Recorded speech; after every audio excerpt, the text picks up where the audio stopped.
Well, we just spent our last day on our trip, and it was here in London. We took the train this morning from York to London King's Cross Station and took a taxi to our hotel. We got here about 12 noon, quarter after 12. Didn't think that the room would be available, but it was. So we were able to come upstairs quickly, drop off our bags, do a little change-a-roo, and then head back out. We decided we would go to Westminster Abbey today as our main event instead of Hampton Court. The rain was part of it, and just the amount of time was part of it as well. So we went off on foot. We walked all the way, and we're up here in Russell Square, which is the other side from downtown, past Covent Garden, actually. So it's quite a little step. It's around a 40-minute walk each way. And there's lots of stops and lights and crosswalks and fooling around. So we got down there, and we were a bit early, so we went into this lovely cafe on, I guess it was on Whitehall or Parliament Street, and it was just fantastic. Had a couple of chocolate eclairs, and they weren't cheap, but they were worth every pound, every pence. So after that, we wandered around, got in line in the rain for Westminster. They have a special deal on Wednesdays called Late Wednesdays. If you go at 4:30 on Wednesday, you pay only half price to get in. You don't get a few of the perks and the audio recording device and all that, but you do get to walk around, and you have pretty well the run of the place, except for certain spots that are closed off. So that's what we did. We did the Late Wednesday deal, and it worked out really well. We were there for pretty well the whole hour and a half. We saw some amazing things at the Abbey. Westminster Abbey is, well, it's iconic. It's where a lot of the royal family members have been married and funeraled, and there's all kinds of relics inside. There are crypts that store the remains of Queen Elizabeth I, Mary Queen of Scots, Edward III, Henry VII. It's just amazing who's in there, and other people. The place is just a wash of engraved, carved stones, referencing people who were dearly loved at the time, but 300 years ago, and now it's 300 years later, and really the names aren't recognizable to most of the people who look at them today. It's a lovely gift shop afterwards. It's just a beautiful building all around, and it was a nice way to cap off our trip. So after we left Westminster Abbey, we walked back to the hotel, pretty well in a straight line. We stopped at a few places seeing if they would be decent for eats. Mostly they were handling the after-work pub crowd, a lot of people standing around drinking beer, and it's pretty noisy.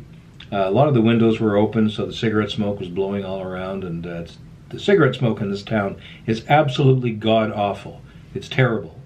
And what's happened, of course, is you can't smoke indoors anywhere, so all the smokers come out at every doorway, every street corner, every place with an opening, especially on a rainy day, has smokers hunched over and clouds of fog coming off them, and it stinks, and it's just freaking awful. So we just kept on going. We came back to the hotel, parked ourselves here for a little while, and then eventually just went across the street to a pizza place and had a nice supper. And now we're back. We just finished doing all the totaling up of our purchases, which haven't been much actually.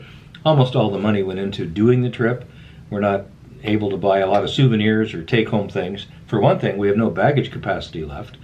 We have 2 suitcases. That's all you're allowed with the kind of plane ticket we have, 1 suitcase per each person. And the maximum weight they can be is 25 kilos, or 23 kilos actually, which is about 50 pounds, and we're just under, so we can't really accumulate more stuff, even if we could get it into those suitcases. So it's all working out well. We're basically running out of money and running out of space at the same time. And tomorrow, we are going to grab a taxi to Paddington Station, and then take the Heathrow Express to the airport, go to Terminal 2, get checked in, hopefully for Air Canada. I've already checked in online. Seat selection looks good. I upgraded the seats a little bit on the Montreal to Charlottetown leg to give us some preferred seating, just so we're not as cramped in that stupid Air Canada Rouge seat pitch, which seems like, well, I can't sit straight. My knees, if I sit straight in my seat in Air Canada Rouge, my knees hit the seat in front of me. So I have to actually do a man spread to even get my bum down on the seat. And of course, whoever's sitting beside me, in this case my wife, has to endure that. So I said, screw that.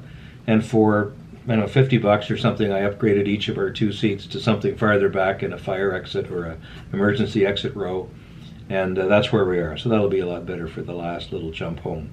Tomorrow's going to be a very, very long day. We take off a little after 2 p.m. London time. We land around 4:30 p.m. Montreal time after a flight that's going to be about 7 hours or a little bit more. And for us, our body clocks, when we land in Montreal, it'll seem like about 9 p.m. And at 9 p.m. lately, we've been pretty well shutting down, getting ready for bed. So 9 p.m., we not only are still in Montreal, now on Eastern time in the late afternoon, but we have to wait 4.5 hours before our Charlottetown flight. So we'll be boarding our Charlottetown flight at what seems like 1 or 1:30 in the morning for our body clocks. We'll be arriving in Charlottetown just before midnight local time, but it'll be actually about 4 o'clock in the morning by our internal clock. So tomorrow's going to be a long, long day for us. We're going to try to sleep in a little bit, but we don't want to drag our feet going to the airport either. A lot of variables in the way. I don't like the uncertainty of that. We're going to be taking a taxi to a train station and then getting on a train. We have to depend on the train getting to the airport okay. So all these things have to line up just perfectly if we're going to get to the airport in plenty of time to clear security, get our bags checked, and get over to the gate and all that. So pretty optimistic though. I think we've got tomorrow planned out pretty good. It's going to be a long day, but hopefully a successful one. And the next time you see us, hopefully we'll be back in Canada.